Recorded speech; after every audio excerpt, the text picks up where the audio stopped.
बुलेटिनच्या सुरुवातीलाच महत्त्वाची आणि मोठी बातमी। देशाच्या उपराष्ट्रपतीपदासाठी आज मतदान होणार आहे।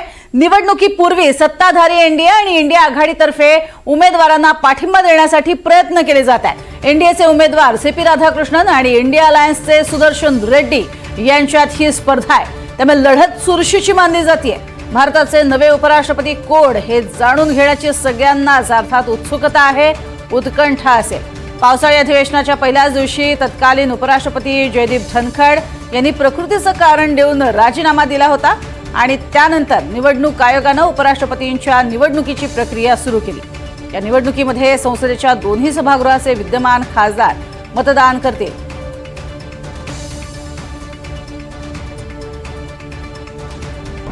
बघूयात लोकसभा राज्यसभेतले खासदार मतदान करणार आहेत कशा स्वरूपात उपराष्ट्रपती पदाची निवडणूक होते ते आपण पाहतोय। पसंतीच्या क्रमाने मत दिली जातात। गुप्त मतदानाच्या माध्यमातून निवडणूक होते। त्यामुळे कोणी कोणाला नेमकं मतदान केलेलं आहे हे समजू शकत नाही। तर एकूण आपण बघूयात दोन्ही सभागृहातली जी संख्या आहे ती 782 आहे।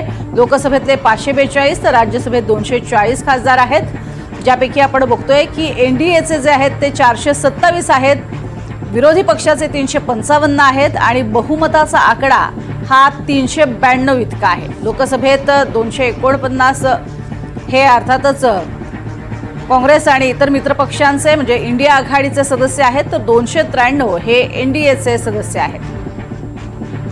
तर इकडे विरोधी पक्षांमध्ये आपण राज्यसभेचे सुद्धा खासदार पाहत आहोत। सीपी राधाकृष्णन कोण आहेत पाहूयात। एनडीएचे उपराष्ट्रपती पदाचे उमेदवार तामिळनाडूच्या कोइंबतूर लोकसभा मतदारसंघातून 2दा खासदार झालेले आहेत। 1998 आणि 1999 मध्ये लोकसभेत ते खासदार म्हणून निवडून आले। तर 2023 मध्ये झारखंडच्या राज्यपालपदी त्यांची नियुक्ती झाली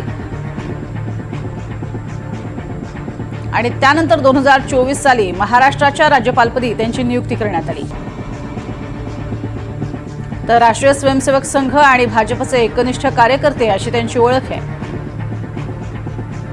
तर तामिळनाडूमध्ये भाजप प्रदेशाध्यक्ष म्हणूनही त्यांनी जबाबदारी पार पाडली आहे। त्यामुळे सीपी राधाकृष्णन हे जुने जाणते नेते भाजपचे। तर सुदर्शन रेड्डी कोण आहेत पाहूयात। बी सुदर्शन रेड्डी हे मूळचे आंध्र प्रदेशचे आहेत।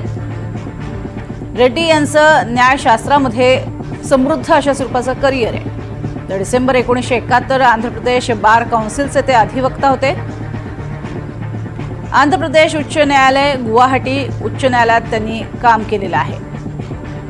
तर 2007 साली सर्वोच्च न्यायालयाचे न्यायाधीश होण्याचा मान त्यांना मिळाला।